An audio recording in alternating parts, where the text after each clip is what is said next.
یہ قرآن کے حامل کہاں پڑھتے ہیں؟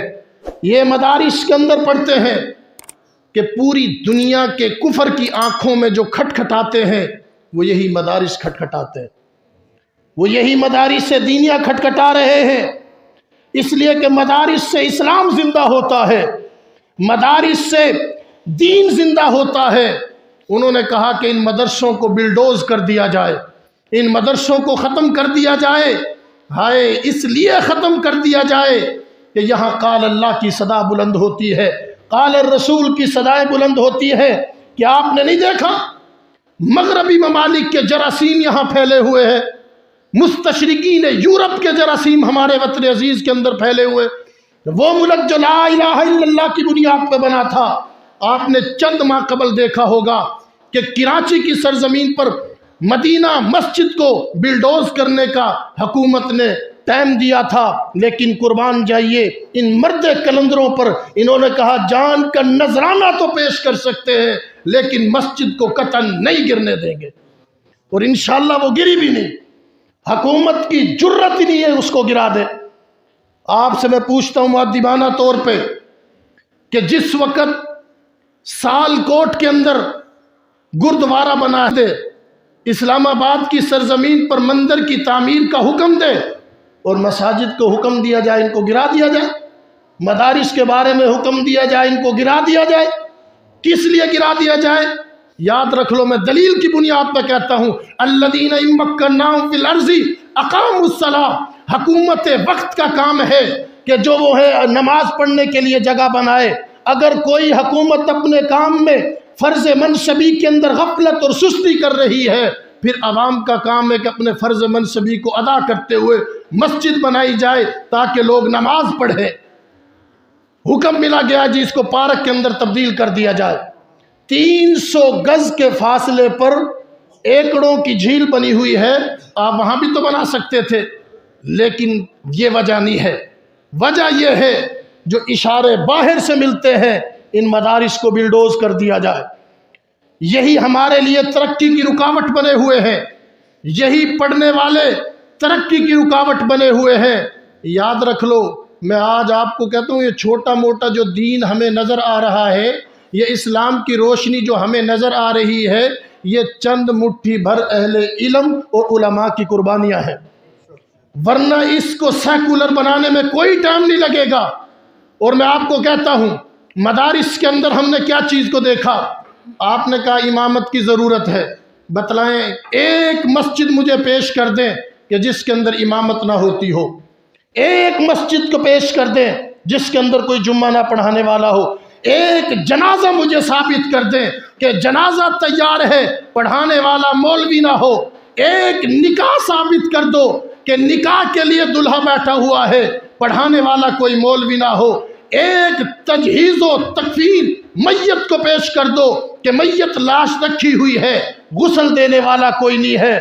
اللہ کی قسم، جو علماء تو اپنا کام کر رہے ہیں، امام تو اپنا کام کر رہے ہیں، ائمہ تو اپنا کام کر رہے ہیں، جو تمہیں طلب تھی وہ پوری کر رہے ہیں، لیکن بڑے افسوس المیہ کے ساتھ کہا جاتا ہے اگر یہ علماء ختم ہو گئے، ائمہ ختم ہو گئے، پھر آپ کو نہیں پتا کہ ہمارے ساتھ کون سا کھیل کھیلا جائے گا، آپ کو نہیں پتا پھر جنازہ پڑا ہوگا پڑھانے والا کوئی نہیں ہوگا، مسجد ہوں گی پڑھانے والا کوئی نہیں ہوگا، میت پڑی ہوگی سنت کے مطابق غسل دینے والا نہیں ہوگا۔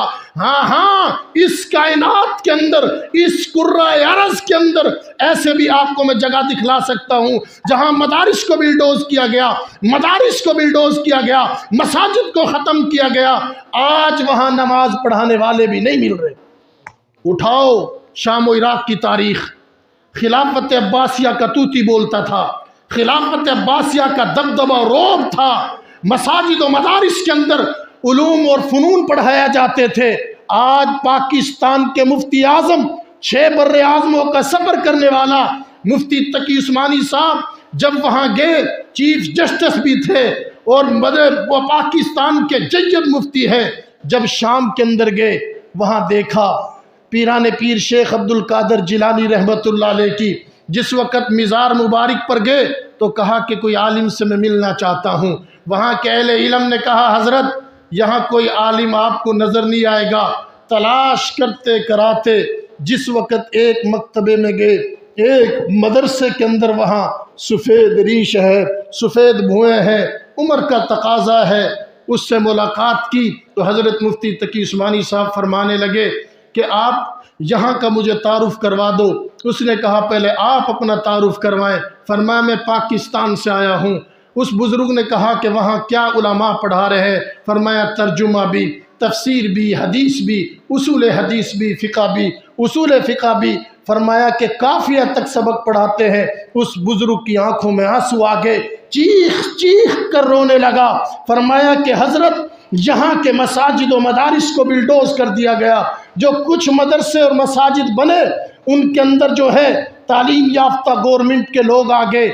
آج ان گورنمنٹ کے اساتذہ کی شکل کو دیکھ کر پتہ نہیں چلتا کہ پتہ نہیں عالم تو دور کی بات ہے، مسلمان بھی ہے یا نہیں ہے۔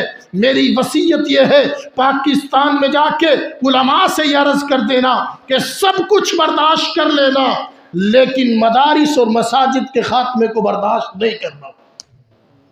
یہ وہاں کے علماء کی چیخ و پکار تھی، وہاں کے علماء کی چیخ و پکار تھی۔ اور یہ میں آپ کو سچی بات بتلا رہا ہوں کہ یہی وہ چند مٹھی بھر ہے کہ جن کو آپ 100 200 روپے دے کر ایک امام مسجد کو دیتے ہیں، اور بعض جگہ پر تو ایسا بھی معاملہ آتا ہے کوئی 200 بھی نہیں دے رہا، 10,000 تنخواہ ہے، زیادہ سے زیادہ 12,000 ہے، اس کے باوجود بھی جو ہے اس کے بھی تو بچے ہیں، اس کی بھی تو زندگی ہے۔ اور وہ شخص جس پر تم اپنے آخرت پہ اعتماد کرتے ہو، پھر دنیا کے اندر اس کی بہتری کیوں نہیں کرتے؟ وہ شخص جو بیچارہ پوری زندگی سب کچھ کو چھوڑ کر آپ کے مردوں کو بھی نہلائے، آپ کے مردوں کو بھی غسل دے اور آپ کا جنازہ بھی پڑھائے، اللہم اغفر لحینا و میتنا، تو آپ مجھے بتلائیں کہ وہ شخص جو سارا کچھ آپ کی کر رہا ہے، تو آپ کو بھی فکر ہونی چاہیے کہ ہمارے مسجد کے علماء مضبوط ہوں گے، دلائل کے اعتبار سے مضبوط ہوں گے۔ سامعین ذی وقار، اگر یہ نہ ہوئے تو پھر یاد رکھنا مولانا لال اختر حسین جس وقت برطانیہ کے اندر گئے، اور برطانیہ کے اندر وہاں کا امام صاحب جو تھے وہ نماز پڑھانے کے لیے آگے آئے، حضرت مولانا پیچھے تشریف فرما تھے، اس نے نماز پڑھائی، سجدہ کیا، سجدہ سہو کیا۔ حضرت نے کہا کہ آپ نے سجدہ سہو کیوں کیا ہے؟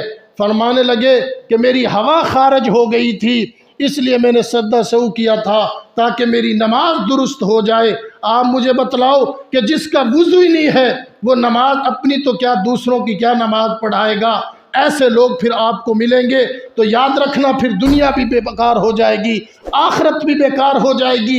یہ اللہ نے جو چند مٹھی بھر دیے ہیں، یاد رکھ لو بر صغیر کے اندر بھی انہی چند مٹھی بھروں نے دنیا کے اندر دین کو پھیلایا تھا۔